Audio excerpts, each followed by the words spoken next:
I'm Kwaku Achini for HOMTV, and today I'm going to be discussing spring safety with Do1Thing Director Raynika Battle. So my first question for you, Miss Battle, is if you could just introduce yourself and kind of like what you do for Do One Thing. Absolutely. So, my name is Raynika Battle. I am the executive director for Do One Thing. Do One Thing is a nonprofit organization, and our whole focus is to teach people how to be prepared for disasters and emergencies.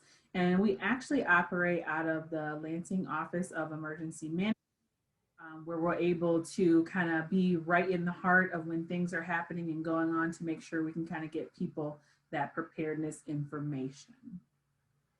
All right, and so like, what was kind of your inspiration for joining Do One Thing? Like, in the past, have you experienced any emergency evacuation situations, or did you just kind of like see it from afar and know that it was something that you wanted to get involved with?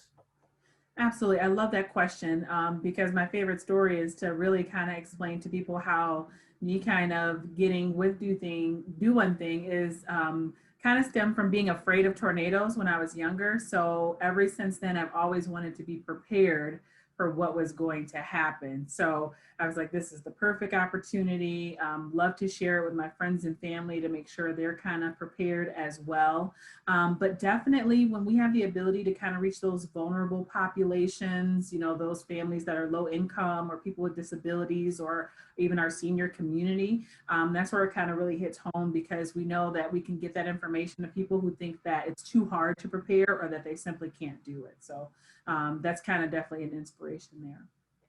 Okay, so you said like you were kind of like afraid of like tornadoes and such. So I know like in Michigan at least it's like not that common for tornadoes to be around here. So like are you from like a more like tropical area where like it's more susceptible to weather like that, or are you have you always been from Nope, Michigan? I am. Yeah, nope. I'm from the Lansing, Michigan area. However, I've there's been several tornado sirens that have gone off, since growing up here. Fortunately, Michigan has been, pretty lucky, if you'll say, as far as severe weather is concerned. But that's where kind of our risk comes in because people think that because we don't experience them, they don't have to prepare for them, and that kind of puts us in a bad mind frame, if you will, because we don't think about it. Like, oh, I've never experienced a tornado, or if I have, it hasn't been that bad, so I can handle it. And that's the total opposite that we want to kind of, as far as mind frame, that we want to have. We want to say, hey, this could happen. Let's make sure I'm prepared.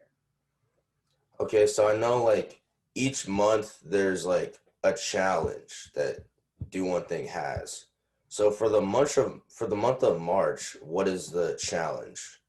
Yep. So for the month of March, we like to focus on sheltering. And so, really, it's a goal for you to set aside to look at our task and say, okay, am I prepared when it comes to sheltering? So, you are going to look at whether or not you know the safest place in your home, your house, your dorm room, wherever, to take shelter if there is a tornado. And of course, if there is, you're going to want to make sure you're away from windows and you're in the lowest, safest place in your house. But you also want to consider if you had to leave your house or leave your home for any reason and shelter somewhere else, like a temporary Red Cross shelter or something like that. A lot of people don't think about that, but a couple of years ago, when we did have some flooding kind of in the Lansing region, some people did have to go to shelters.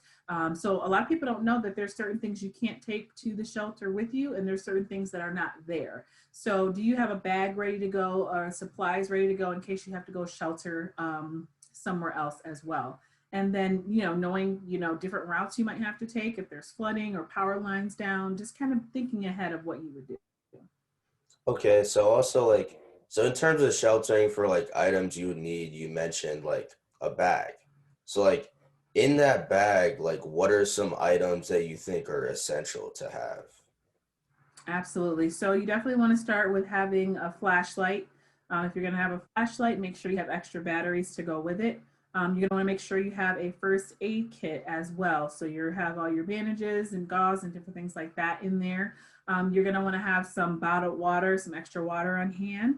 Um, It's also good if you are someone who is on medication or you have kids that are on medication, having a list of that written down in case you leave the house in a hurry and maybe you didn't grab it and you're just in the moment and not really thinking about those things, having that written down as well. Um, and then you're going to want to make sure if it's wintertime, which it's not right now, but definitely blankets or extra clothing for kids is definitely important for those who have little ones to have extra diapers or formula and different things like that already in a bag that's ready to go, so you can just grab and go. And then we also recommend having a weather radio.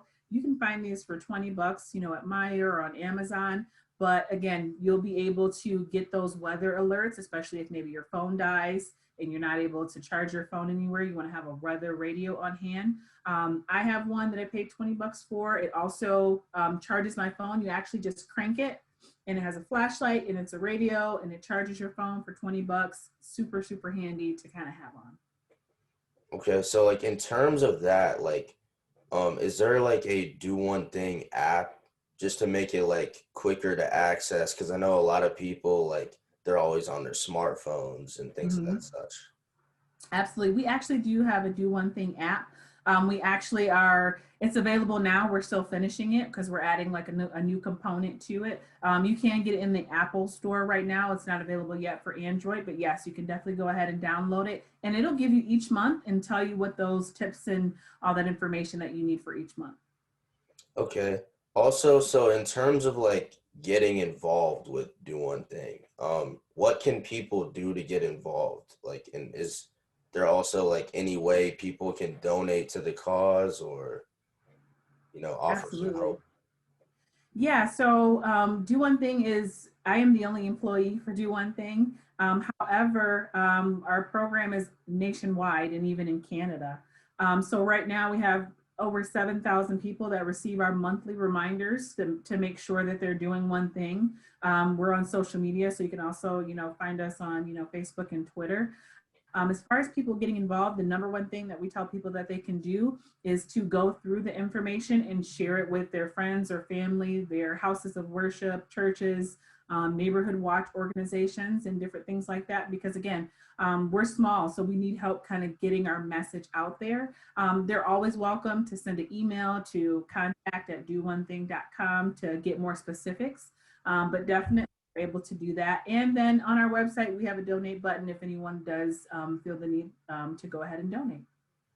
All right. Well, yeah, you kind of like covered everything I was gonna ask you there. So Awesome. thank you. Yes. And I did want to mention, since we're here in Michigan, the state of Michigan does a really good job trying to help us also prepare for disasters and emergencies. So on March 24th at 1 p.m., you are going to hear that tornado siren go off, and it's just a drill. Again, they kind of encourage everyone to practice, with your families, or even if it's just you figuring out what you would do for that tornado. And then March 21st through the 27th is Severe Weather Awareness Week. So again, just thinking about what you would do if there was a tornado, if there's high winds, because that's a possibility too. We've had power outages just from wind. If there's any flooding or anything like that that may occur, just kind of get you to start thinking about what could happen. All right. Yeah, I'll make sure to keep an eye out for that. All And right. again, yes, thank you. Yes, thank you so much. Yes. Yep. Have a nice one. You too. Thank you. Yeah.